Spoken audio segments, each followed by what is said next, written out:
تو وہ کہہ رہے ہیں کہ شاید وہ اپنی طرف سے تو میرے ساتھ اچھا کرنے کی کوشش کر رہے ہیں، لیکن اس اچھے کرنے میں وہ میرے ساتھ بہت دفعہ برا کر جاتے ہیں، اور میری وقت جو ہے بہت دفعہ میرا خراب ہو جاتا ہے۔ تو میں ہر ایک سے یہ کہوں گا کہ مجھ پہ احسان کرنے کی کوشش نہ کرے۔ ٹھیک ہے جی، ختم ہو گیا الحمدللہ چیپٹر ہمارا۔ اس کی مشق دیکھ لیتے ہیں، کوشچن آنسر آپ جیسے کرتے ہیں۔ چاندنی چوک میں فقیر کی تقریر کا لب لباب کیا تھا؟ وہ یہی آپ کو اس کے الفاظ تھے کہ میں 7 بچوں کا مارا ہوا ہوں اور میرا کوئی دوست نہیں، پورا جو نے بتایا ہوئے ان ورڈز کو اسی طرح لکھ لینا ہے۔ پھر جی مصنف پر اس فقیر کا کیا اثر، مصنف پر اس فقیر نے کیا اثر کیا؟ ٹھیک ہے جی، وہ جو تھا نا کہ جیسی اب اس کو آپ لکھیں گے کہ جب مصنف نے فقیر کی تقریر سنی تو اس پر اس کا بہت اثر ہوا، اور اس نے بہت سے معاملہ، اور اس نے اپنا اور فقیر کا موازنہ کرنا شروع کیا، اور وہ یہ جان کر حیران رہ گیا کہ اس فقیر جو ہے وہ بہت سے معاملات میں مصنف سے بہتر تھا۔ ٹھیک ہے جی، پھر مصنف کو اپنے بے تکلف دوست بڑبڑیا سے کیا شکایت ہے؟ بڑبڑیا دوست جو ہے اس کا نام تھا احمد مرزا۔ ٹھیک ہے جی، تو مصنف کو اپنے بے تکلف دوست احمد مرزا، جسے وہ بڑبڑیا دوست کہتا تھا، اس سے یہ شکایت تھی کہ وہ جب آتے ہیں وہ جال کی طرح آتے ہیں، ہر چیز الٹ پلٹ کر رکھ دیتے ہیں، اتنا زور سے ہاتھ جاتے ہوئے تو مطلب گولے کی طرح آتے ہیں یا آندھی کی طرح آتے ہیں اور جلدی واپس چلے جاتے ہیں، لیکن جاتے ہوئے اپنے ساتھ پورے خیالات اس کے ساتھ لے جاتے ہیں، اور وہ اس 1-2 منٹ میں اس کا اتنا نقصان کر جاتے ہیں جس کو گھنٹوں بیٹھ کر وہ مصنف جو ہے وہ سدھارنے کی کوشش کرتا ہے۔ اچھا جی، بڑی تفصیل سے آپ نے اس کے بارے میں پڑھا۔ پھر اگلا ہے محمد تحسین کی گفتگو کا محور کیا ہوتا ہے؟ یہ بھی ان کے ایک دوست ہیں اور اس کے بارے میں انہوں نے بتایا تھا کہ یہ جو ہے یہ بال بچوں والے تھے، اور ان کو دن رات جو ہے وہ اپنے بچوں اور بیوی اور بچوں کی صحت کے حوالے سے فکر مند رہتے تھے۔ کوئی بھی ان سے موضوع پہ بات چھیڑ دیتا تھا تو ان کا جو موضوع تھا یا ان کی گفتگو کا جو محور تھا وہ ان کے بیوی بچوں کی بیماری ہوتا تھا، اور وہ ہر چیز کو ان کی بیماری سے جوڑ دیتے تھے۔ اچھا جی، اگلا ہے مصنف کے کون سے دوست ادب کے زیادہ دل دادا تھے؟ مصنف کے وہ جو دوست تھے سلیم پور کے رئیس شاکر خان صاحب، ٹھیک ہے، کہ مصنف کے دوست شاکر خان صاحب جو ضلع سلیم پور کے رئیس تھے وہ ادب کے زیادہ دل دادا تھے، اور ان کا خیال تھا کہ اہل علم کی تھوڑی سی قدر کرنا عمرہ کے شایان شان ہے، اس لیے وہ ادبی لوگوں کا زیادہ یا ادب سے تعلق رکھنے والے لوگوں کا زیادہ خیال رکھتے تھے۔ اچھا جی، سوال نمبر 2 آپ کے پاس ہے، سبق کے متن کو نظر رکھ کے درست جواب پر ٹک کا نشان لگائیں۔ یہ آپ کے پاس پینسل ہونی چاہیے اور جلدی جلدی لگاتے جائیں۔ آفت کا مارا فقیر کتنے بچوں کا باپ تھا؟ 7۔ آپشن نمبر 3 اس کا صحیح آنسر ہوگا۔ اگلا، مصنف نے کس مصیبت کو فقیر کے لیے نعمت تصور کیا ہے؟ روٹی کی محتاجی، دوست نہ ہونا، قریب الوطنی یا بھیک مانگنا؟ جی آپشن نمبر 2 جو ہے دوست نہ ہونا، مصنف کے نزدیک فقیر کے لیے یہ ایک نعمت ہے۔ اگلا، مصنف نے کس دوست کو بڑبڑیا دوست کہا ہے؟ محمد تحسین، احمد مرزا، قرض خواہ دوست یا مقدمے باز دوست؟ آپشن نمبر 2 اس کا آپشن صحیح ہے، احمد مرزا کو۔ اگلا ہے جی، شاکر صاحب مصنف کو لے گئے سلیم پور، دلی، جے پور یا شاہپور؟ سلیم پور لے گئے تھے کیونکہ سلیم پور کے رئیس تھے شاکر صاحب، ٹھیک ہے جی۔ مصنف کا دوست زیادہ بے تکلف اور شور مچانے والا ہے کون سا؟ احمد مرزا، شاکر صاحب، قرض خواہ دوست یا محمد تحسین؟ احمد مرزا، آپشن نمبر 1 جو ہے اس کا صحیح آنسر ہے۔ اچھا جی، پھر اگلا ہے مصنف کے دوست انہیں راجہ صاحب سے ملوانے کہاں لے جانا چاہتے تھے؟ جام نگر، احمد نگر، الہ آباد اور Ahmedabad? Option number 2 Ahmednagar. اگلا، مصنف جس کمرے میں ٹھہرائے گئے اس کی کھڑکی کھلتی تھی؟ باغ میں، چٹیل میدان میں، بائی باغ میں، استریا کی سمت؟ بائی باغ میں کھلتی تھی اس کی کھڑکی۔ پھر جی خالی جگہ پر ہے، چاندنی چوک میں صدا لگانے والا فقیر ڈیش تھا؟ غریب الوطن تھا، آپشن اس کا۔ احمد مرزا کی خلقت میں داخل ہے کہ 2 منٹ ڈیش نہیں بیٹھا جاتا، نچلا نہیں بیٹھا جاتا، آرام سے نہیں بیٹھا جاتا۔ مصنف کو لکھنے پڑھنے سے منع کرنے والے دوست کا نام ڈیش ہے؟ احمد مرزا، محمد تحسین، شاکر خان؟ احمد مرزا، ٹھیک ہے جی۔ احمد نگر کے رئیس کا نام تھا طالب علی، آپشن 3 جو ہے وہ اس کا صحیح آنسر ہے۔ پھر میری ڈیش دوست کا نام شاکر خان ہے، ادب پسند دوست کا نام. ٹھیک ہے جی، صحیح اور غلط ہے. چاندنی چوک میں ایک بدصورت فقیر صدا لگا رہا تھا. صحیح، درست، کیونکہ وہ انہوں نے بتایا کہ صورت اچھی تھی لیکن مسخ ہو چکی تھی تو وہ بدصورت ہی ہم اس کو کہیں گے. فقیر کے پاس سب کچھ تھا، اس کا کوئی دوست نہ تھا. غلط، اس کے پاس کچھ بھی نہیں تھا اور دوست بھی نہیں تھا. احمد مرزا کا کو مصنف نے بڑبڑیا کا نام کیا ہے. درست. شاکر خان صاحب کے ہاتھ سیاہی کی دوا خشک اور قلم بغیر نب کے تھے. صحیح. شاکر خان کے بھائی موسیقی سے نفرت کرتے تھے. غلط. اچھا جی، پھر آپ کے پاس اقتصابات ہے. دیکھو، پرانی دوستی کا واسطہ، یہ کل میں نے آپ کو پچھلے لیکچر میں دیا تھا. اب جو اگلا ہے وہ ہے بادل ناخواستہ اور میں لکھ رہا تھا. ٹھیک ہے جی، یہاں پہ یہ پیج نمبر پہ جائیں گے تو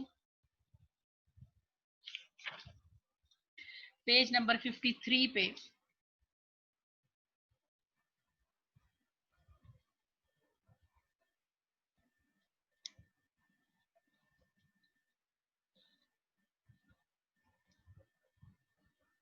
یہ والا پیراگراف آپ نے اس کی تشریح کرنی ہے. بادل ناخواستہ میں اٹھا اور نیچے گیا، شاکر صاحب کے دوست راجہ طالب علی. یہاں سے لے کر یہاں تک اب میرا قلم تیزی سے چل رہا تھا اور میں لکھ رہا تھا. یہاں تک یہ آپ نے اس اقتباس کی بھی تشریح کرنی ہے. کل بھی آپ کو ایک اقتباس دیا تھا.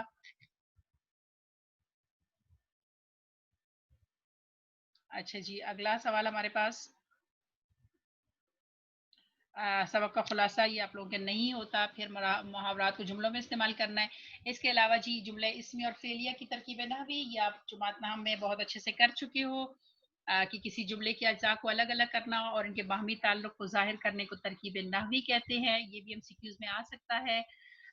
پھر وہ کہہ رہے ہیں کہ جی ہمیں پتہ ہونا چاہیے کہ جملے دو طرح کے ہوتے ہیں. ایک اسمیہ جملہ ہوتا ہے، ایک فعلیہ جملہ ہوتا ہے. اسمیہ جملے کے جو ارکان ہیں وہ ہے فعل ناقص، مبتدا، خبر اور متعلق خبر. اسی طرح جملہ فعلیہ کے میں ہوتے ہیں فعل تام، فاعل، مفعول اور متعلق خبر یا متعلق فعل بھی ہو سکتا ہے. جیسے احمد ہوشیار ہے، اس میں ہے جو ہے وہ فعل ناقص ہے، احمد مبتدا ہے اور ہوشیار خبر ہے. شاہد اور امان حاضر تھے، اس جملے میں تھے جو ہے وہ فعل ناقص ہے، شاہد اور امان مبتدا اور حاضر خبر ہے. اب جملے فعلیہ کی مثالیں دیکھیں، یہ سارے اسمیہ جملے تھے. ٹھیک ہے جی، جملے فعلیہ میں ہوگا کہ جمیلہ کتاب پڑھتی ہے. پھر پڑھتی ہے فعل ہے، جمیلہ فاعل ہے اور کتاب جو ہے وہ مفعول ہے اور یہ فعلیہ جملہ ہے. اقبال نے مون مارکیٹ سے نیا قلم خریدا. اس میں جو ہے خریدا فعل ہوگا، اقبال جو ہے وہ فاعل ہوگا کیونکہ وہ کام کر رہا ہے. علامت فاعل جو ہے مون مارکیٹ یعنی جہاں پہ وہ کام ہوا ہے، اور لکھے یا نہ لکھے اس میں تو کوئی فرق نہیں پڑتا کہ آپ اس میں کام کرے یا نہ کرے. اور سوری، اس میں جو ہے مفعول وہ ہوگا قلم کیونکہ اس کو خریدا گیا ہے. مون مارکیٹ سے متعلق فعل نیا صرف قلم، یعنی چھوٹی چھوٹی چیزیں بھی آپ بتا سکتے ہیں لیکن اگر آپ بیسک جو چار سے جیسے آپ کو میں نے 9 میں بتایا تھا 3 سے 4 چیزیں بتا دیتے ہیں تو آپ کی ترکیب نحوی جو ہے کمپلیٹ ہو جاتی ہے. اچھا جی، وہ آپ کو کہہ رہے ہیں کہ ان جملوں کے اور مصروں کی ترکیب نحوی کریں. جملوں کی تو ترکیب نحوی آپ کر چکے ہیں لیکن یہاں پہ آپ کو ایک مصرع بھی دیا ہوا ہے، شمع ہر رنگ میں جلتی ہے سحر ہونے تک. اس کی ترکیب نحوی کے لیے پہلے آپ نے اس کو نثر میں تبدیل کرنا ہوگا. یہ مصرع ہے یعنی پہلے آپ اس کو یہ آپ کو دیا جا سکتا ہے مصرع کس کی ترکیب نحوی کرے تو اس مصرے کو پہلے آپ نے نثر میں چینج کرنے. جیسے آپ یہاں پہ لکھیں گے کہ شمع سحر ہونے تک ہر رنگ میں جلتی ہے یا شمع ہر رنگ میں سحر ہونے تک جلتی ہے. آپ نے اس کو اس طرح نثر میں بنا لینا ہے، شمع ہر رنگ میں سحر ہونے تک جلتی ہے، اور اس کے بعد اس کی آپ نے ترکیب نحوی کرنی اور بتانا ہے کہ یہ کون سے اس میں جملے جو ہیں وہ جملے اسمیہ ہیں اور کون سے فعلیہ ہیں. اس کے علاوہ ایک اور چیز ہے افسانے کی تعریف. یہ بھی آپ لوگ 9 میں پڑھ چکے ہو کہ افسانہ کیا ہے. یوسف فرزی کو کہانی کو کہتے ہیں جو مختصر، دلچسپ اور واقعاتی لحاظ سے زندگی کے کسی پہلو پر روشنی ڈالے. اس کے کردار فرضی ہوتے ہیں لیکن حقیقی نظر آتے ہیں. اس کی طوالت اتنی ہوتی ہے کہ ایک نشست میں سے پڑھا جا سکتا ہے، یعنی ایک دفعہ بیٹھ کے آپ ایک افسانہ جو ہے آرام سے پڑھ سکتے ہیں. وحدت تاثر اس کی بڑی خوبی ہوتی ہے. ٹھیک ہے جی، اس میں آپ سے ایم سی کیوز جو ہے وہ بھی پوچھے جا سکتے ہیں. اس کے علاوہ افسانے کا تعارف بھی پوچھا جا سکتا ہے. افسانے آپ لوگوں نے جماعت نامہ میں بھی پڑھے تھے. تو الحمدللہ جی کام ہمارا کمپلیٹ ہو گیا. آپ نے مشق کر لینی ہے، سوال جواب کرنے ہیں، اقتباس کی تشریح کرنی ہے. اپنا بہت سارا خیال رکھیں، ہمیں بھی دعاؤں میں یاد رکھیں. اللہ حافظ.